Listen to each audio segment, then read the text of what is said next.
मैं और मेरी माँ घर में अकेले रहते थे, पर रात के वक्त मुझे मेरी मम्मी के कमरे से आवाज़ें आती थी। एक दिन देखा वहाँ कोई आदमी है, पर जैसे ही अंदर गई वो आदमी कमरे के अंदर ही गायब हो गया।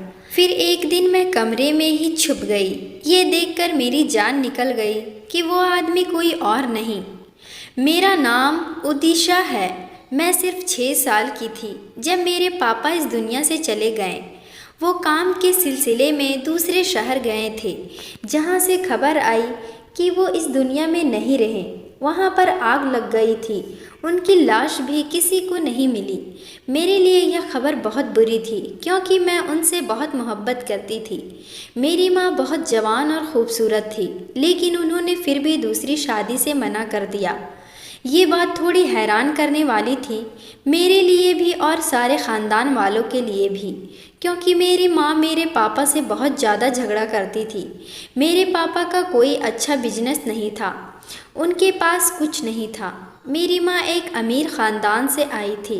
मेरे नाना हमारे घर का खर्चा उठाते थे, मेरे पापा को हर वक्त कोसते रहते थे। मेरी माँ भी उनके साथ मिल जाती थी। मेरे पापा बहुत तकलीफ़ में रहते थे, ऐसे में अक्सर उनको रोते और परेशान होते देखती थी तो वो मुझे गले लगा लेते और कहते कि मेरी प्यारी बेटी, मैं तुमसे बहुत प्यार करता हूँ। मैं कहती कि मेरे लिए इस दुनिया के सबसे अच्छे पापा आप हैं। एक बेटी के लिए उसका बाप ही उसका सब कुछ होता है, चाहे वो कोई मजदूर ही क्यों ना हो। लेकिन मेरे पापा मुझे छोड़कर चले गए। मैं उस वक्त तो बहुत छोटी थी। मेरी माँ के साथ इतनी मोहब्बत नहीं थी जितनी पापा के साथ थी। छोटी थी, ये दुख किसी तरह मैंने बर्दाश्त कर लिया, लेकिन इसको अपने दिमाग में बैठा लिया और मैं बहुत सारे बीमारी में शिकार हो गई, जिसमें सबसे बड़ा दिक्कत ये था कि मुझे बिल्कुल भी खुद पर भरोसा नहीं था। मैं किसी के सामने बात नहीं कर सकती थी। मैंने बहुत मुश्किल से स्कूल में पढ़ाई की, उसके बाद घर बैठकर बीए की तैयारी किया। लेकिन फिर भी जब मुझे बाहर जाना पड़ता, लोगों से बात करने के लिए मेरे हाथ पांव कांपने लगते थे। लोग भी हैरान हो जाते थे कि इसको क्या हो गया, बात तक नहीं कर पाती थी। मुझे ऐसा लगता था कि मैं अकेली हूँ। मेरी माँ, उनकी ज़िंदगी में कोई फ़र्क नहीं आया था। वो अभी भी तैयार होती थी, अपना ख्याल रखती थी, बाहर जाती थी। मैं इस दुनिया से और अपनी माँ से दूर रहना चाहती थी। इसलिए मैं अपने घर में जो अतिथियों के लिए एक कमरा साइड पर बना था, उसमें रहने लगी। मैं उस कमरे में ही आराम करती थी, क्योंकि वो कमरा बाहर था और उसकी छत खराब हो गई थी, इसलिए वहाँ पर पानी भरना शुरू हो गया। मेरी माँ ने मुझे कहा कि मैं वापस घर के अंदर आ जाऊँ। अंदर कुछ कमरे खाली हैं, मुझे बाहर रहने की ज़रूरत नहीं है। मैं अंदर नहीं आना चाहती थी, पर अब मेरी मजबूरी थी। मैं घर के अंदर आ गई। मेरे कमरे के अंदर सामने वाला कमरा मेरी माँ का कमरा था। मेरे कमरे से उनके कमरे की खिड़कियाँ भी नज़र आती थी। बचपन में मैं भी, मेरा यही कमरा होता था। मैं इसलिए यहाँ पर आना नहीं चाहती थी, क्योंकि फिर मुझे बार बार मेरे पापा की याद आती। मैंने एक डॉक्टर से भी बात की हुई थी, मैं हर सोमवार को आ जाया करती। वो भी मुझे यही कहती कि तुमने अपने पापा की मौत को अपने दिल पर ले लिया है, जो तुम्हारे अंदर डर पैदा कर दिया है, जिसकी वजह से तुम्हारी ज़िंदगी बर्बाद हो रही है। लेकिन तुम्हें खुद पर काबू पाना होगा, क्योंकि वो तो इस दुनिया से चले गए हैं, पर तुम्हें इस दुनिया में रहना है। लोगों से बातचीत करना होगा। किस तरह तुम लोगों से बातचीत करोगी, कैसे गुजारा होगा। मैं खुद अपने लिए बहुत परेशान थी, क्योंकि मेरी उम्र 18 साल हो गई थी। अब मैं कानूनी बालिग थी। मुझे अपने काम खुद करने चाहिए थे, अपनी देखभाल खुद करनी चाहिए थी। मेरी माँ पर मुझे वैसे भी कोई भरोसा नहीं था। अब मैं घर के अंदर आ गई थी तो मैंने अजीब बात नोट की, और वो ये कि रात को मेरी माँ के कमरे से कुछ आवाज़ें आ रही थी। ऐसा लगता था उनके कमरे में कोई है। पहली रात को मैंने सोचा शायद ये मेरा वहम हो रहा है, और मैंने इस बात पर ध्यान नहीं दिया। लेकिन दूसरी रात मैंने खुद अपने कानों से आवाज़ सुनी और जाकर कमरे पर दस्तक दी। कमरे की लाइट ऑन की। इसका मतलब कि मेरी माँ जाग रही थी, लेकिन वो इस तरह उठकर बाहर आई जैसे नींद से उठी हो, जबकि उनके चेहरे पर भी मेकअप लगा हुआ था। मैंने कहा, आप जग रही हैं। उन्होंने कहा, तुम ये पूछने के लिए नींद से जगाई हो, मेरी नींद खराब की है। मैंने कहा, नहीं, मैं सो नहीं रही क्योंकि मुझे आवाज़ें आ रही है। उन्होंने कहा, मुझसे टीवी ऑन रह गया था। टीवी की आवाज़ थी, अभी अभी मैंने बंद किया है। मैंने कहा, अच्छा, मुझे लगा आपके कमरे में कोई है। मेरी मम्मी ने कहा कि तुम पागल तो नहीं हो गई हो, इस वक्त मेरे कमरे में कौन हो सकता है, क्यों अजीबो-गरीब तरह की बातें कर रही हो। मेरी मम्मी ने गुस्सा कर दिया। मैं शर्मिंदा हो गई क्योंकि उनका गुस्सा सही था, मुझे ऐसी बात नहीं करनी चाहिए थी। खैर, मैंने उनसे माफ़ी मांगी और कहा दोबारा ऐसा कुछ नहीं होगा। सुबह मैं वह काम पर चली गई। मैं उनके कमरे में गई। मुझे लगा कि मुझे रात को उनके साथ इस तरह बात नहीं करनी चाहिए थी, इसलिए उनको खुश करने के लिए मैंने उनके कमरे की सफाई शुरू कर दी। मैंने सोचा कमरा साफ़ करूंगी तो वो खुश हो जाएगी। मैं कमरे की सफाई रूटीन वाली सफाई नहीं कर रही थी, मैं कमरे को बहुत अच्छी तरह साफ़ करना चाहती थी। लेकिन अभी मैंने काम करना शुरू ही किया था कि मुझे एक ऐसी चीज़ मिली जिसका मेरी माँ के साथ कोई लेना देना नहीं था। ये मर्दों की चीज़ थी, यूँ कहना चाहिए शादीशुदा लोगों की चीज़ थी, जो इस कमरे में नहीं होनी चाहिए थी, लेकिन इस कमरे में पड़ी थी, वो भी बेड के नीचे। मैं पूरी तरह हैरान रह गई और इसके बारे में अपनी माँ से भी पूछ नहीं सकती थी क्योंकि मुझे शर्म आ रही थी। लेकिन ये चीज़ कमरे में क्या कर रही थी? अभी सफाई नहीं हुई थी। मुझे दरवाजे पर हलचल की आवाज़ आ रही थी। मुझे लगा मेरी माँ वापस आ गई है। मैं अपने कमरे में आ गई। मैंने कमरा साफ करने का बात अपने दिल से निकाल दिया। अगले दिन मुझे एक और भी सच पता चला, वो ये कि मेरी माँ के कमरे में टीवी तो लगा हुआ था, लेकिन वह टीवी ख़राब था। ये बात मुझे नौकरानी ने बताई, जो एक हफ्ते में एक बार आती थी। उसने कहा, वह टीवी तो कब से ख़राब है। आपकी मम्मी तो कह रही थी ठीक ही नहीं होगा। मुझे कह रही थी तुम ले जाओ, अगर ठीक हो गया तो अपने बच्चों के लिए चला लेना। मैंने अपने पति को कहा कि वो आकर उठा लाए, लेकिन मेरा पति उठाने नहीं आया। वो बहुत निकम्मा है। उसने तो अपनी परेशानी बताना शुरू कर दिए, लेकिन यहाँ पर मेरा ध्यान सिर्फ इस बात पर था कि अगर टीवी ख़राब था तो इसका मतलब मेरी माँ ने उस रात टीवी नहीं चलाया हुआ था।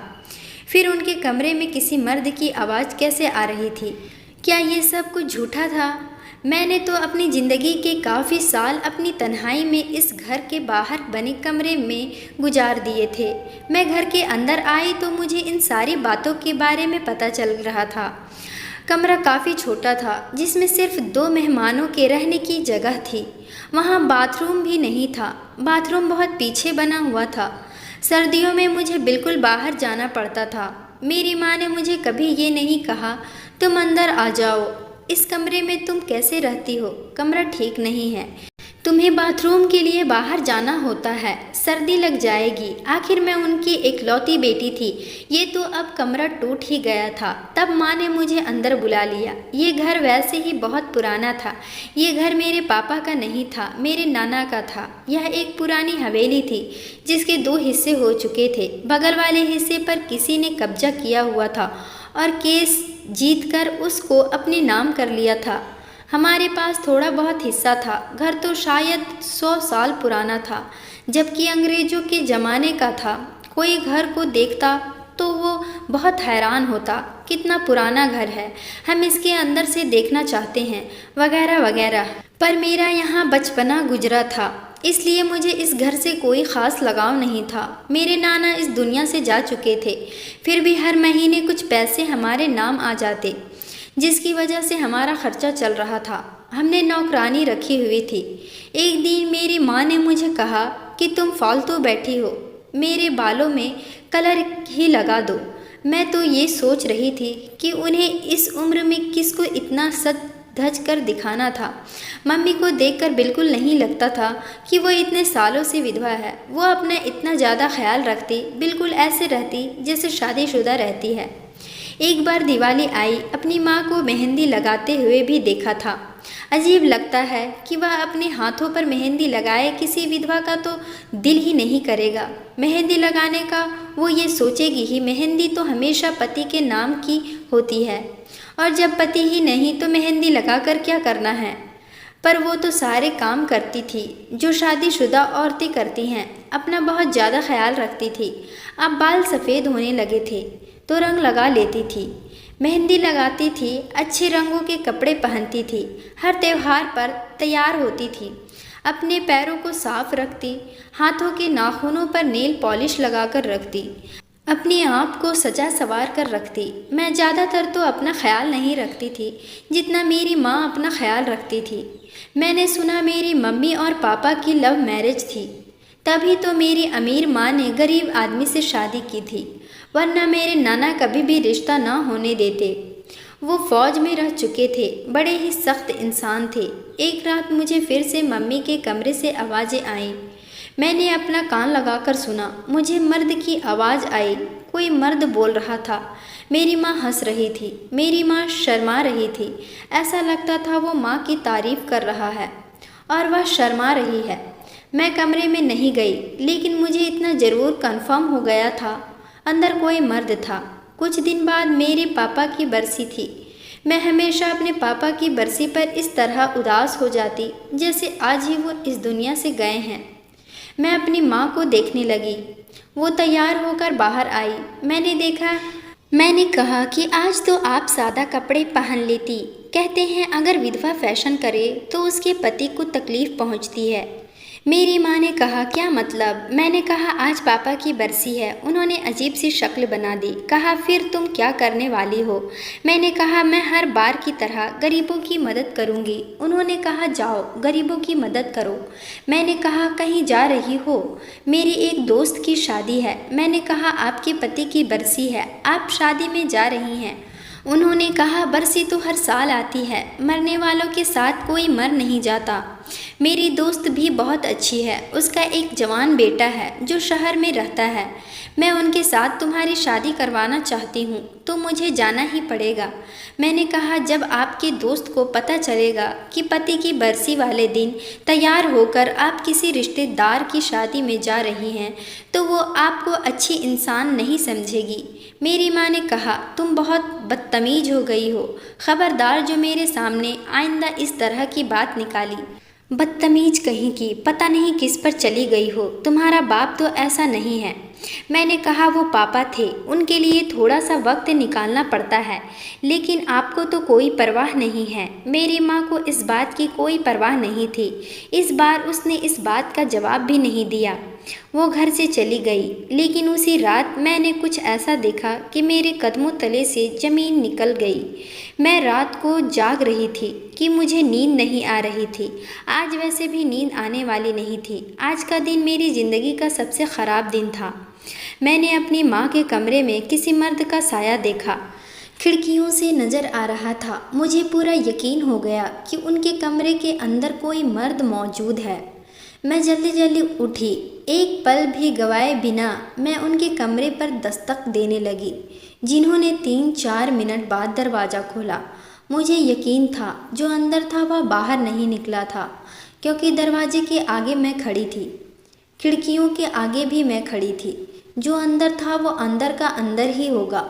लेकिन जब मैं अंदर गई मेरे कदमों तले से ज़मीन निकल गई, क्योंकि वहाँ पर कोई भी नहीं था। बेड पर इतनी छोटी चादर थी कि उसके नीचे का मंजर नज़र आ रहा था, यानी वो बेड के नीचे तो नहीं था। मैंने कहा मेरे रूम का नल ख़राब हो गया है, मुझे जाना है। मैं चली गई, पर बाथरूम के अंदर भी कोई नहीं था। मुझे तो यह समझ नहीं आ रहा था। मैंने एक मर्द के साये को देखा, एक आदमी की आवाज़ सुनी और वो इस कमरे के अंदर से कहाँ गायब हो गया। मुझे बहुत ज़्यादा हैरानी हुई थी।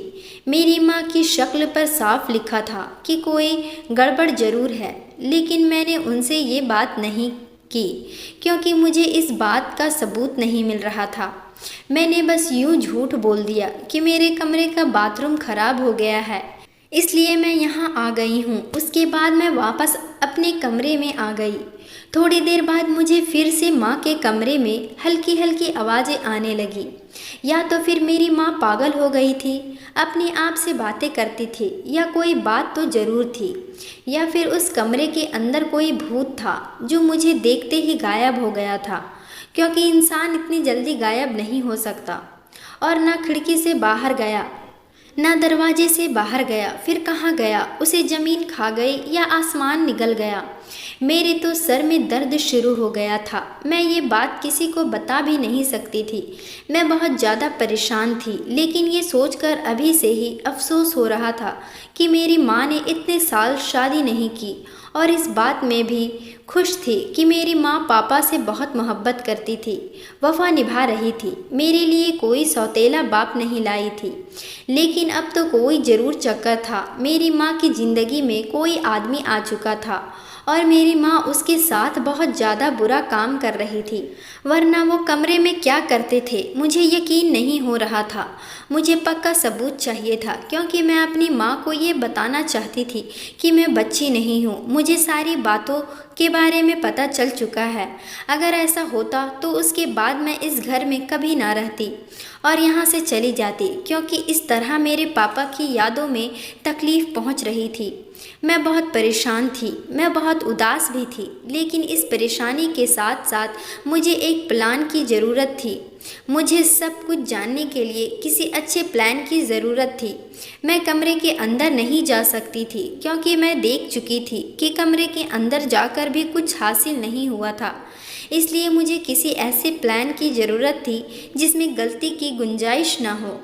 मुझे अपना दिमाग इस्तेमाल करना था। आखिर मेरे दिमाग में एक ऐसा प्लान आ गया जिसमें गलती नहीं हो सकती थी, लेकिन अगर पकड़ी जाती तो मेरी माँ मुझे बातें ज़रूर सुनाती, लेकिन कम से कम मुझे सच्चाई का पता चल जाता। वैसे मुझे लगता था कि बातें सुनाने की बारी मेरी थी, उनकी नहीं। इसलिए मैंने सोच लिया कि मुझे क्या करना है। मैंने अपनी माँ को कहा, आज एक दोस्त के घर पढ़ाई करने के लिए जाना है, मैं रात को वहीं पर रहूँगी। मेरी माँ ने कहा, चलो अच्छी बात है, तुमने भी कोई ना कोई प्लान बना लिया, वरना तो तुम घर से बाहर नहीं निकलती। शायद उनको इस बात की खुशी भी थी कि मैं घर पर नहीं रहूँगी। इसलिए मैंने उनको फ़ोन करके कहा कि मैं अपनी दोस्त के घर चली गई, जबकि मैं अभी घर से बाहर नहीं थी। उन्होंने कहा, ठीक है, सुबह आराम से घर आ जाना। पर मैं अपनी सहेली के घर गई ही नहीं थी। मैं उनके कमरे में छुप गई थी। ऐसी जगह छुपी थी जहाँ पर वो मुझे तलाश न कर सके और मैं देख भी सकूं कि क्या हो रहा है। मेरी माँ कमरे में आई और कमरे में आते ही तैयार होना शुरू हो गई।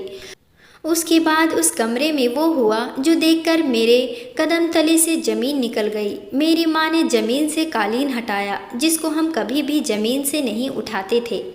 वो बहुत ज़्यादा भारी था। उसके नीचे जो चीज़ थी वो मैं देखकर हैरान रह गई। उसके नीचे कैद खाने का दरवाज़ा था। मेरी माँ ने कैद खाने का दरवाज़ा ज़ोर से खोल दिया। उसमें से एक इंसान निकला, जिसको देखकर मेरी मम्मी गले लग गई। मुझे ऐसा लगा मेरी सांस रुक जाएगी या फिर मैं मर जाऊंगी, क्योंकि वो शख्स कोई और नहीं बल्कि मेरा बाप था, जो कि आज से कई साल पहले ही मर चुका था। फिर वहाँ पर क्या कर रहा था? इससे पहले वो लोग कुछ और करते, मुझे सामने आना ही पड़ा। वो लोग मुझे देखकर हैरान रह गए। मैं भी हैरान थी। मैं अपने बाप के गले लगी। उन्होंने मुझे प्यार किया और कहा, तुम कैसी हो? मैंने कहा, आप जिंदा हैं, फिर अपने मरने का नाटक क्यों किया? उन्होंने कहा, बेटा, मैं एक बहुत बड़ा आदमी था, पर मेरे पास कुछ भी नहीं था, लेकिन एक चीज़ थी, वो थी लाइफ इंश्योरेंस, जो मेरे पापा ने करवाई थी। मेरा इस दुनिया के लिए मरना ज़रूरी था। अगर मैं मर जाता तो इंश्योरेंस वाले हर महीने 2 लाख भेज देंगे। मेरे पास और कोई ऑप्शन नहीं था। तुम्हारे नाना का भी सब कुछ बिक चुका था। उनके पास कुछ भी नहीं था, बस दुनिया वालों के सामने भरम बनाकर बैठे थे। मैंने मर जाने की एक्टिंग की, इंश्योरेंस वालों को यकीन दिलाया कि मैं मर चुका हूँ। फिर महीने के 2 लाख आने लगे और बिना काम के ही ज़िंदगी की मज़े लेता रहा। पत्नी के करीब था, मुझे कोई काम भी नहीं करना पड़ा। इसके नीचे मेरा कमरा है जहाँ पर टीवी है। मैं सुख का ज़िंदगी गुजार रहा हूँ। देखो इतनी अकल किस में होगी, वरना अगर मैं काम भी करता तो इतने पैसे ना कमाता। मैंने अपने बाप को हैरान होकर देखा और कहा, आपकी मौत की वजह से मेरी ज़िंदगी बर्बाद हो गई। मैं एक मरीज बन गई और आप यहाँ ये बात सोचकर खुश हो रहे हैं कि आपको बहुत बड़ा तीर मार लिया है। आपने इस दुनिया की सबसे बड़ी बेवकूफ़ी की है। मेरे पापा ने मुझे बातें सुनना शुरू कर दिया कि तुम्हारे लिए मैंने यह सब कुछ किया, तुम्हारी पढ़ाई के पैसे, तुम्हारा खर्चा, सब कुछ तुम्हें मिलता रहा, कभी किसी चीज़ की कमी नहीं हुई। अगर मैं ये सब नहीं करता तो हमारे पास खाने को कुछ नहीं होता।